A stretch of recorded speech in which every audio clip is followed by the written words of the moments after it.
because I don't know what's on the other side of fear. If I've been afraid for so long, it's very easy to build narratives within our minds about how we're not going to get. We're completely prepared for the worst.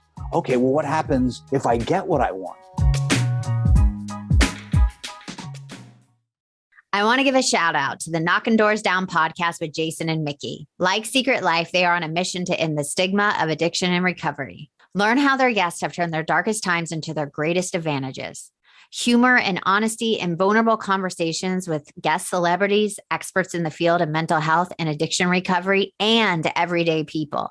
Celebrity guests include Charlie Sheen, Kat Von D, Kelly Osbourne, AJ McLean, and Caitlyn Jenner, to name a few. Listen to Knocking Doors Down on Apple Podcasts, Spotify, or wherever you're listening now. Shh. Welcome to the Secret Life podcast. Tell me your secret. I'll tell you mine.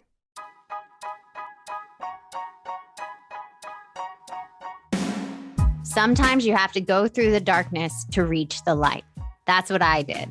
After 12 years of recovery in sex and love addiction, I finally found my soulmate, myself. Please join me in my novel, Secret Life of a Hollywood Sex and Love Addict, a 4-time bestseller on Amazon.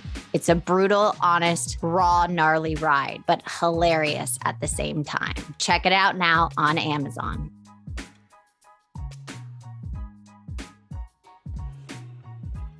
Welcome to Secret Life Podcast. I'm Brianne Davis-Gant. Today, I'm pulling back the curtains of all kinds of human secrets. We'll hear about what people are hiding from themselves or others.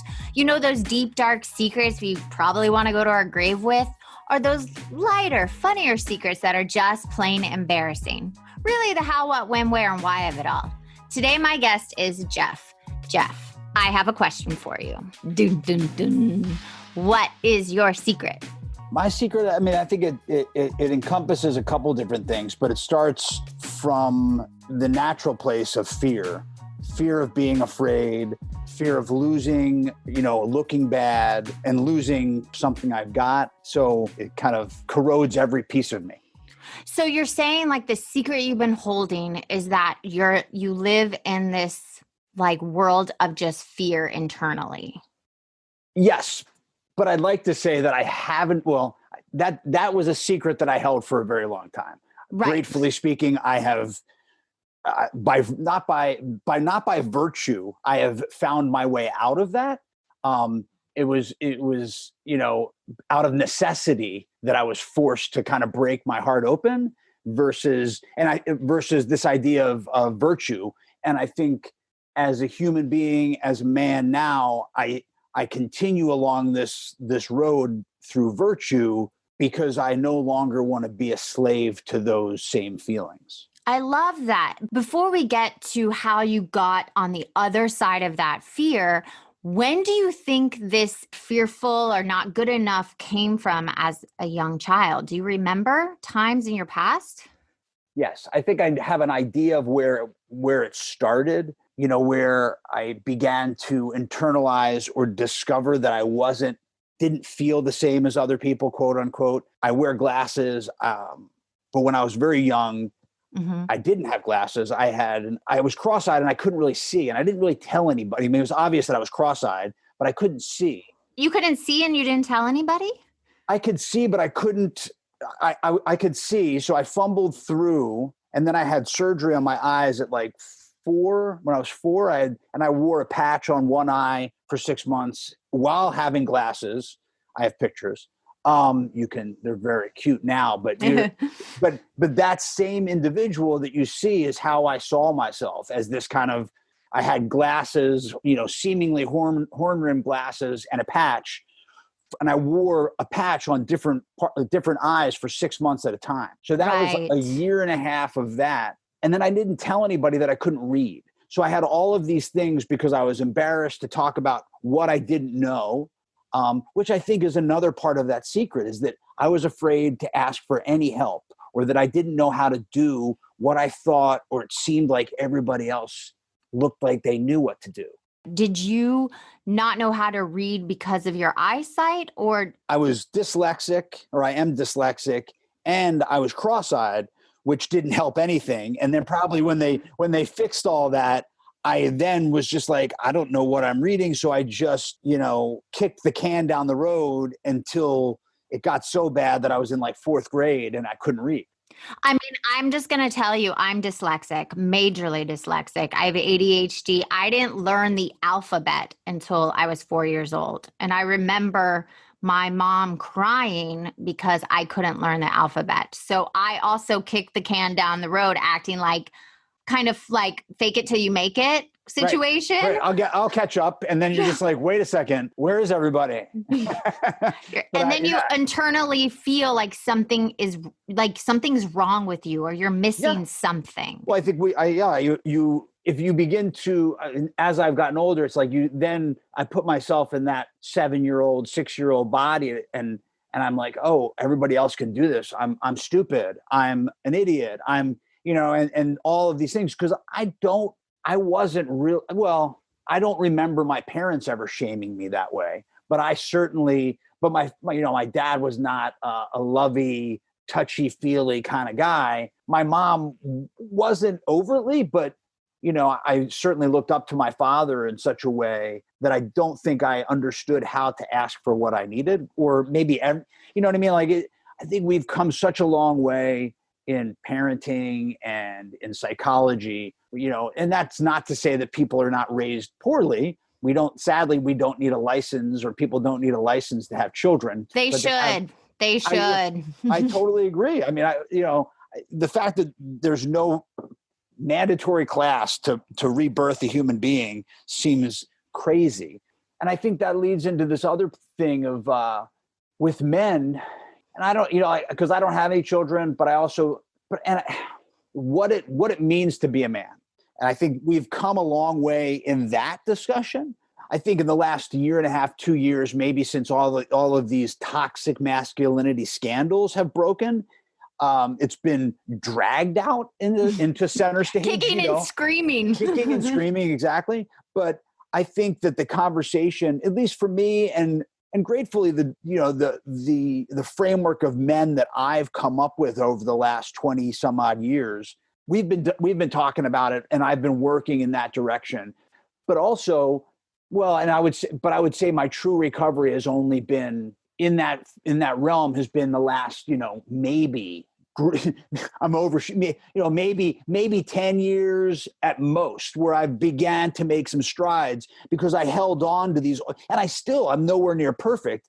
I hold on to these subconscious, more now, old ideas of like what it means, or what I was, you need to be stoic. Don't let anybody know what's going on. If you're afraid, don't tell anyone, you be the bull, and as opposed to, leading with your heart, risking being vulnerable versus just acting like you don't need anybody. So here's my question for you. I really still want to look at the past. Like, was there a moment where you did lead with your heart in any capacity, or your fear, and you got shot down? Yes. I never answered the first. I think I answered part of the first question, but there's one big part of that secondary answer of like being afraid. There was a point in time when I was probably 10 or 11, fought all the time. I was a runt, skinny kid, and I was kind of a bully. But I was like an underdog bully at that point. So I would just stand up to anybody who was like being a dick and fight all the time. And there was a point in time when I was probably about 10, maybe 11, where I just got worked. And it wasn't that I got beat up, but I got lifted. There was by a bigger kid who lifted me up and threw me. It's the first time I tasted fear, that I can remember being petrified. And instead of just doubling down and fighting, I was like duck, cover, and just, kind of cower. And that changed a lot for me in the next few years, because I was then, from that day forward, for the next couple of years, bullied. And I experienced like the other side. You experienced both sides. Usually that doesn't happen. No, and it was a great lesson. It was a big lesson because to kind of be emulated on, not that I was emulated, but just to be the big 10-year-old on campus and then be, scorned and have to be protected by your older sister from like, bigger, more mature looking 12-year-olds, which is, and this was back in the day, look, I'm 49. So this was, maybe pre guns, but there were certainly knives and stuff like that, but not even pre that. It was, people used to just, people call you out. You would go out in the schoolyard, like, let's do this. And people actually threw fists, which may be a better thing. I think, you know what I mean? You'd have to worry about I definitely think that's better than getting shot or stabbed, in the kidneys. Yeah. I say use your fist. I mean, listen, I'm not telling people to go fight, but like definitely a better way. And there's something we can get to it. I don't know if we'll have time, but like I box now. It's amazing. And I don't do it. And that was a whole different place of coming from fear and anger to a place of love. Well, you were using it as a sport instead of hurting someone, getting your aggression out. I started. Well, part of it, I think most people start from a place of fear and sport and competition, and I'm going to own you. But now, as I've gotten older, like I spar with my best friend, and it's no longer. It's for a very long time. It hasn't been about. I mean, we're competitive, so there's times where we get a little bit anxious. But it's a great example. It's like a dance now. It's literally a dance where, it's not about hurting the individual, but it's about kind of teaching and coaching. And I can, again, be a bully in the ring. I outweigh my friend, so I can bully him around, or I can let him lead, and I can lead from a place of being of service to try to get the best out of each other. So you had another question that I didn't. Well, you kind of answered it. You answered it when you were the bully, and then you became the victim more. But go ahead. But I remember I'm of the John Hughes era, so I'm a romantic, and I was, after that bullying stage, I was slow to mature. I think physically, and I also grew up bookend by women. My mother was the primary caregiver. My father worked all the time, great provider, horrible father. As far as like having a discussion about my father was the stoic starer. People would come to my house and be like, don't give me your dad's look. Because my dad would just he would shame you with his eyes, and he was very good at it. So I was kind of not physically, I was watching, other, young adults or young, 13-year-olds get more muscular, and I joke I look like my mom, and I'm just like, okay, this is good look. And in the 80s, it was not a good. I mean, I had like a bouffante hairdo with a little bit of a mullet. So I was afraid to be vulnerable. I didn't understand how to. I still don't, on some level, talk to women. Oh, okay. That part of myself. That when I did lead with my heart, because I can remember, that those were the days before cell phones, where the texting was writing a note and you turn it, you fold up little, give each other notes. That's what we did back then. And, I gave a note to this girl that I, was in love with. And, there was no reciprocity. No. Yes, and she didn't answer it in such a way that was reciprocated on any level, to the extent that she wrote, like, you look weak to me now, which is, I don't blame her, but it's all. Oh, that is harsh. Women are harsh. I can't speak to all of them, but that broke me at a very young age. But that also initiated this journey for me into writing. Because I had all of these unrequited, ununderstood feelings. So I started doing writing in journals and started thinking about stories and watching a lot of movies. So I had that, like I said, like John Hughes and maybe even Cameron Crowe, because it's one of my favorite movies. Most of the John Hughes, early movies, Sweet. I joke about it like I was Ducky, or Anthony Michael Hall and 16 Candles. And then, Lloyd Dobler and Say Anything, that was like my anthem, just the misunderstood, which then propelled me into this idea of like, okay, well, I need to change the way I look without working on the way I actually feel or internally communicate. Yeah, Mm-hmm. I didn't.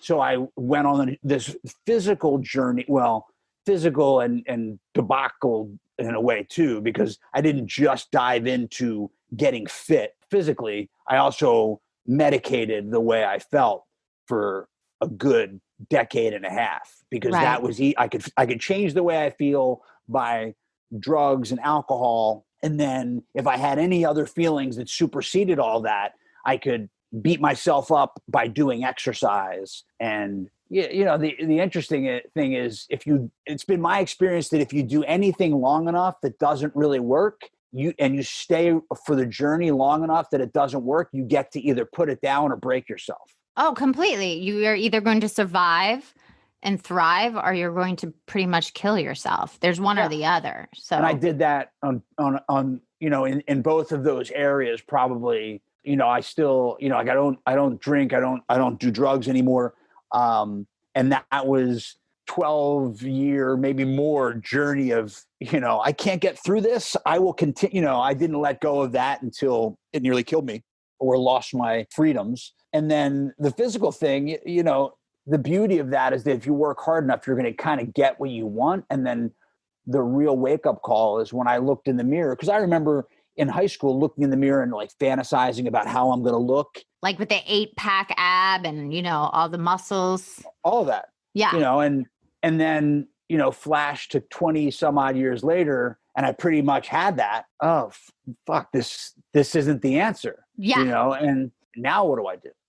You know what I mean? So it's, and gratefully I was already on a journey of having all of the other things kind of fall away spiritually. And I had a place and I had friends that I could go to with some of that, who had similar experiences, that were like, okay, this is the way you get out of this. This is, if you're willing to do the work, you can, you can get recovery. I joke that if I did everything the way I learned how to jump rope, I'd be amazing in every area of my life, because I learned to jump rope like 20 years ago. And I taught myself how to jump rope, and I had really bad shin splints. So I would jump rope for about 2 minutes at a time, and then I couldn't walk. So I would wait, and then I would jump rope longer, and then I would wait, and then I would jump rope longer. And now I can, at my peak of jumping rope, I would jump rope for like 45 minutes before I worked out for an hour or two. That was when this is the first jumping rope analogy I have ever heard in my entire life, and I'm loving it.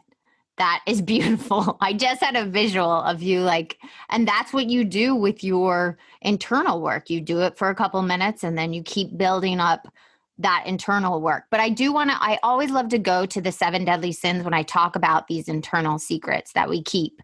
So I'm going to name them for you. And if any of them attach, let me know and why. So we got pride, greed, lust. You can just stop. Well, okay. You can list each one of them. Because I can. Yeah, you could say pride. I mean, okay, pride.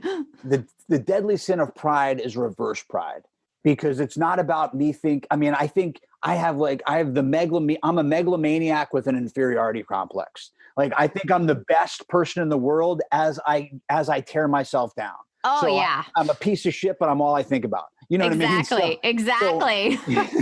I don't have any reference to that. I just am watching him and I know how he feels. I don't have that problem. Put on some emo and light some candles and let me just feel horrible and feel horribly horrible. Like, ooh, this is fun. And I'm the best thing in the world. Yeah, exactly. So, and you can do that with everything. So, that's my experience with pride, and that's that strange place of like, I think I could do better than all of these people, but I'm terrified to even start. Right. So I'm not gonna, you know what I mean? And who am I hurting? I hurt me.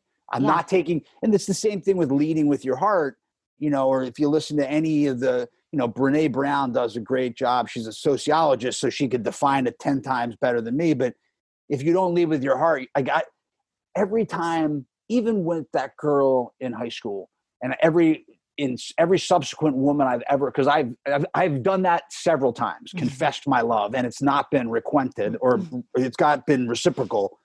But I can tell you, it feels very much like stepping on the stage in theater for the first, the second, the fourth. It's like I'm on stage and it's out there. you take it or leave it, it doesn't matter. But I feel alive. It's like that. It's, it's the edge. You got to step on the edge and be willing to fail to ever have any greatness. Exactly. I completely So what's the next agree. deadly sin? So we got greed. Okay. Oh, greed. Well, greed, I think, is, one is too many and 1,000's never enough. Exactly. You know what I mean? Like, it doesn't matter if it's cookie or, a line of cocaine. It does, you know what I mean? Like, or a bowl of cereal. I'm powerless over French fries and cereal, among other things. But I love me some cereal. I love me some French fries. So it's like, here, have one fry. It's like, are you kidding me? Go, F yourself. That's me. I always am like, put down the fries. But frosting, I'm like, oh, I could eat a whole thing of frosting. Like, well, it's a vehicle. It's like ranch. So you don't eat. It's just a vehicle. It's like you just go. Well, cream cheese. You should just, you're not having the bagel for the. I mean, yes, the carbs are good, but that just gets you tired. It's like you just want the cream cheese, right? I mean, okay, agreed. Next. Okay, lust. Well. I love this book that I read sometimes. It's like, we confuse lust with love. It's a 4-letter word. And I think in this day and age, I talk about it with friends of mine that we confuse, like, I don't think we talk enough about what true love is misconstrued in this day and age. Maybe it's always been, because we confuse what is, like, you're a mother. I will never understand what that is necessarily about. I have not been a father yet, but I've been down this journey of what is unconditional love. And so the way I get to lust from here is, when love is conditional, it becomes more anchored to lust. So, yeah. Unconditional love is like, I think I refer to it like the sun. The sun is just going to give you rays, just going to give you sun.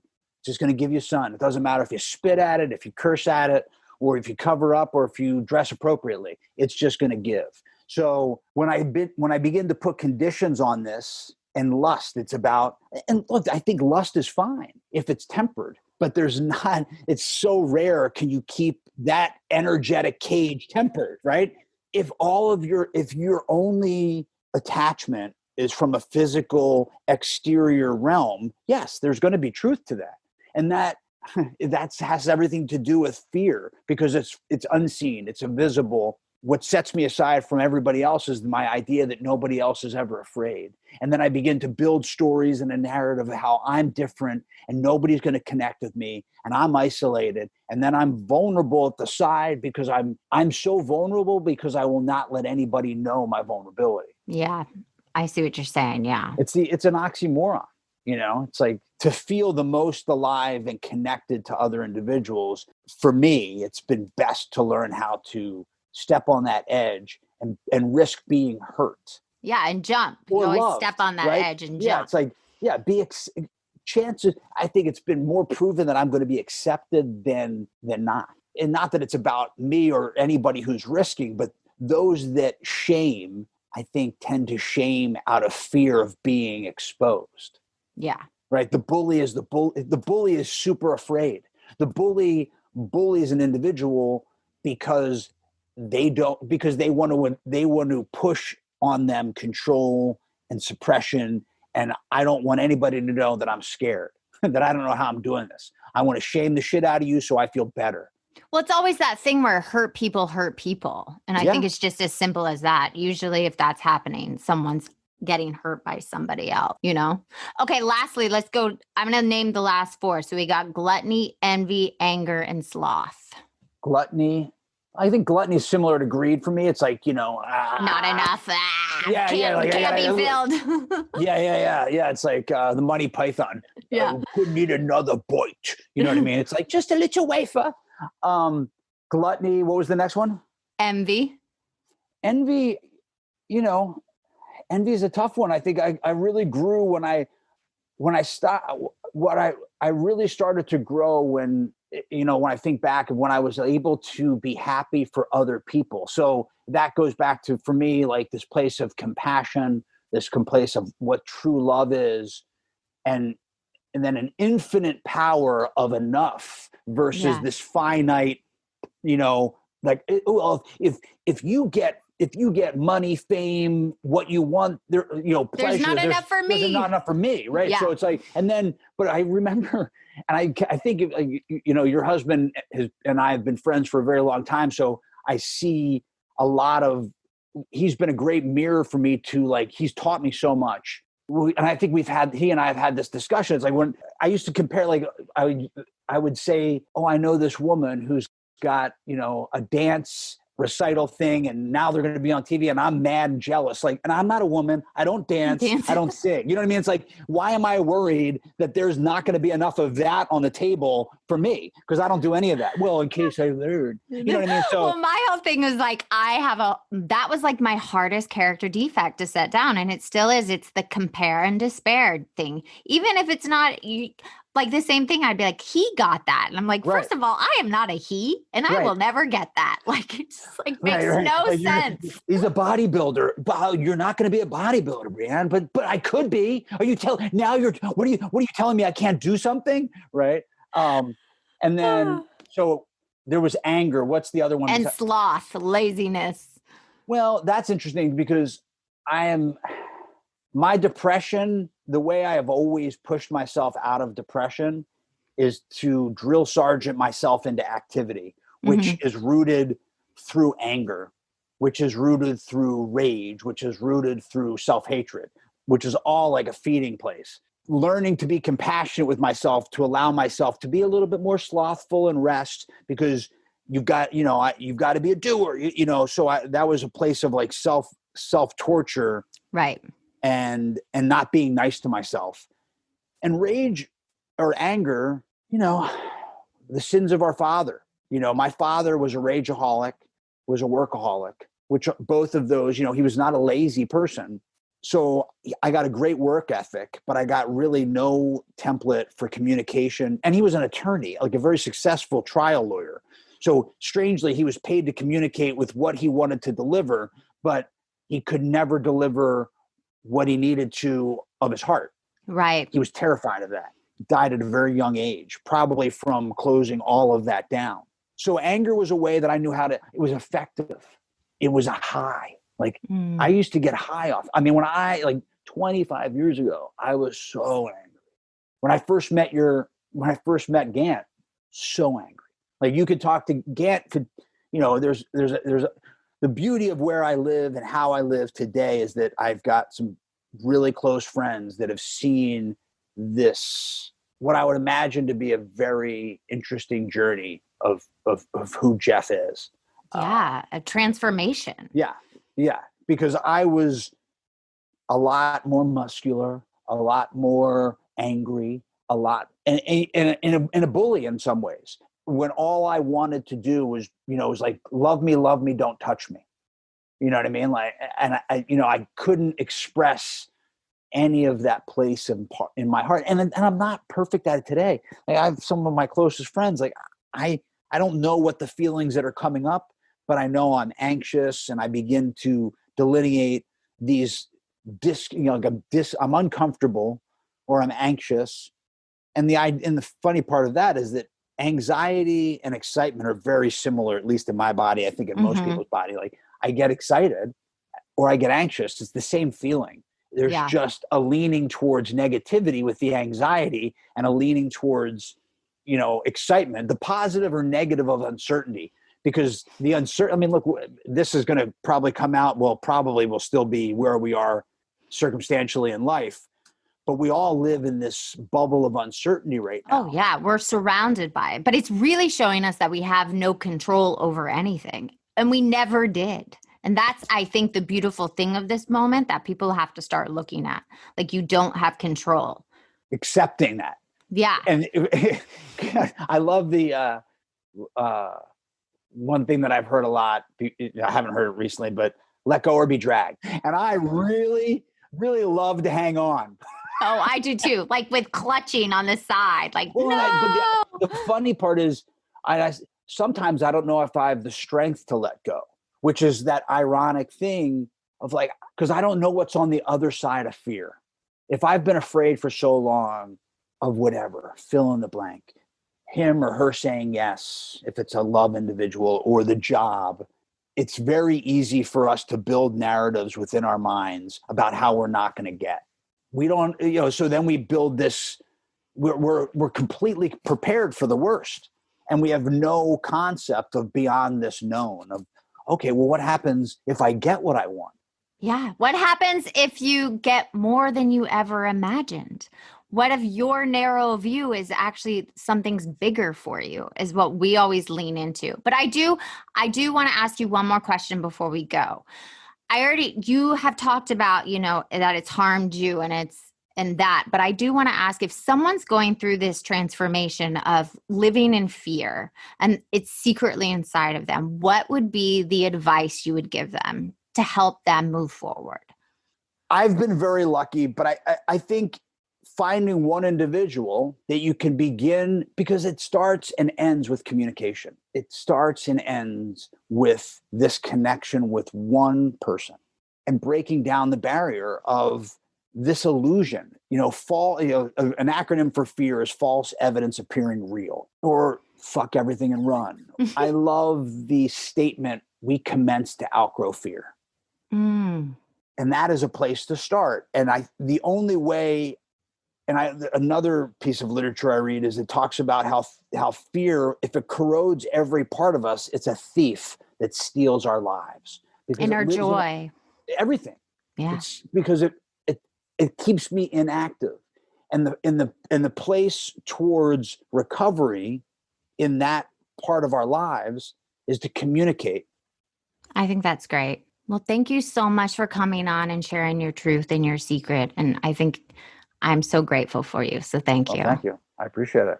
And if you want to be on the show, please email me at secretlifepodcast@icloud.com. Until next time.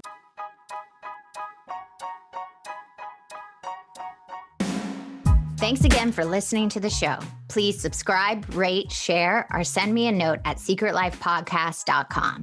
And if you like to check out my book, head over to secretlifenovel.com or Amazon to pick up a copy for yourself or someone you love. Thanks again. See you soon.